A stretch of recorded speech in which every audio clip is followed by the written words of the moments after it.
Bishi, ibang topic na naman ang Wednesday Bato ni Darna Edition kasi mukhang napagod na si Darna sa kakalindol sa Pilipinas lately. Kaya tayo muna ang kikilos. Bishi, naramdaman mo ba? Naramdaman mo ba yun? Akala ko, nagluluto ako ng longganisa pero pati kalan ko nakisabay sa lindol. Grabe ha, parang linggo-linggo may pa-shake may pa-shake si Mother Earth. Teka lang, habang nagkakape ako, ayan na naman. May alert na naman si Pon, Cebu, Davao, Mindoro, Bishi. Parang nationwide zumba tong mga tectonic plates natin Lahat gumagalaw. Pero bago kakabahan, kalma muna. Alam mo ba, Bishi, ang Pilipinas ay nakaupo sa tinatawag na Pacific Ring of Fire. Hindi na tinatawag, hindi yan bag na may apoy kundi isang malaking area sa mundo kung saan madalas ang lindol at volcanic eruption. Ibig sabihin, normal na sa atin to. Ito, ganoon. Pero wag mo akong sisihin kung masyado nang consistent yung pa-surprise ni Mother Nature. Tapos, ayan pa, habang niluluto ko tong ulam ko, nakikita ako sa balita, may lindol sa Davao, tapos may aftershock sa Cebu. Parang magpinsan ata itong mga fault line, Bishi. Sabay nagre-react. Trivia time, alam mo ba, may mahigit na 1,200 na aktibong fault line sa Pilipinas. Oo, Bishi. Mas marami pa yan kaysa mga ex na nagbabalik kapag malamig ang gabi. At ang pinakakilala, ang Philippines Fault Zone, parang long distance relationship. Kasi umaabot siya mula sa Luzon hanggang sa Mindanao. Pero eto seryoso. Nang konti, seryoso ng konti. Kahit normal ang lindol, dapat alerto tayo. Check mo lagi yung Feebox page.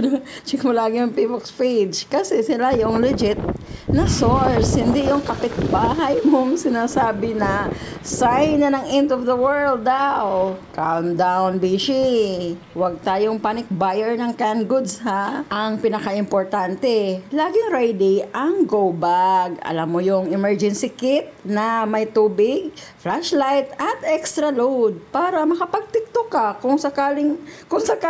Charot lang, Bishi. Para pang komunikasyon, syempre. So, ayun, habang ako nagluluto at nililindol ang paligid, naisip ko lang, baka pinapaalala lang sa atin ng kalikasan na, huy, wag puro scroll, maghanda rin. So, ayun Bishi, ayon sa Feebox, madalas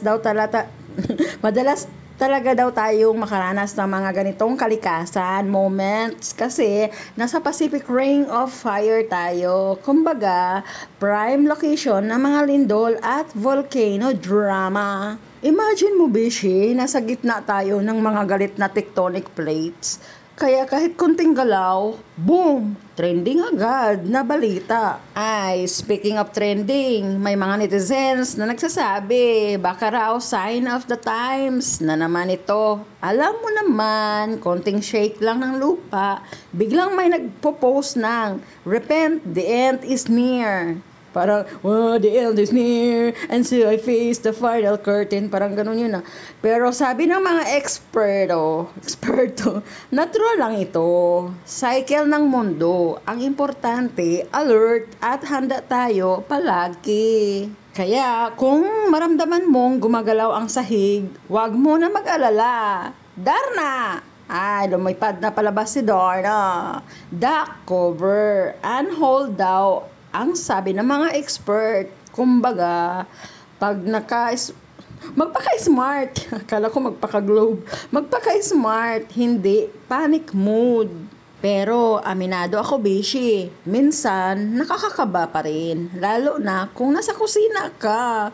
Imagine mo, habang nag-aadobo ka, biglang may shake-shake yung kawali. Mapapaisip ka talaga. Ano ba yan? Mapapaisip ka talaga, oh my gosh, unleaded gas, adobo pa ba ito o offering na? Kaya habang nagluluto ako ngayon, gusto ko lang sabihin, ang lindol parang problema lang yan. sa buhay, ganun. Hindi mo mapipigilan, pero pwede mong paghandaan. Ganun. Stay calm, stay ready, at syempre, stay chika kahit sa gitna ng aftershock. Kaya, ayan, Bishi, si Darna, lumipad na. Pero huwag kalimutan, hindi lang dapat ready ang tiyan. Dapat ready din ang mindset. Kasi sa Pilipinas, hindi mo alam kung anong mas malakas, ang lindol o ang chismis ng kapitbahay mo. Bye! Sa your next episode ng Darna every Wednesday, Chika, Kwela, at iba pa. Bye-bye mga bishi! Please like,